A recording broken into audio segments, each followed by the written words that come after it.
Dear Jesus, thank you for paying the price for my sin. Amen. പ്രിയ യേശുവേ, എൻ്റെ പാപത്തിന് വില നൽകിയതിന് നന്ദി. ആമേൻ. 2 Corinthians 3:18.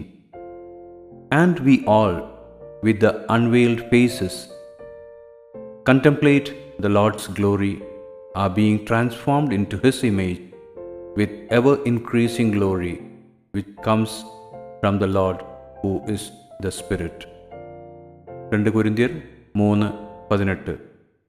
എന്നാൽ മൂടുപടം നീങ്ങിയ മുഖത്ത് കർത്താവിൻ്റെ തേജസ്സിനെ കണ്ണാടി പോലെ പ്രതിബിംബമാക്കുന്നവരായി നാം എല്ലാവരും ആത്മാവാകുന്ന കർത്താവിൻ്റെ ദാനമായി തേജസ്സിന്മേൽ തേജസ് പ്രാപിച്ച് അതേ പ്രതിമയായി രൂപാന്തരപ്പെടുന്നു.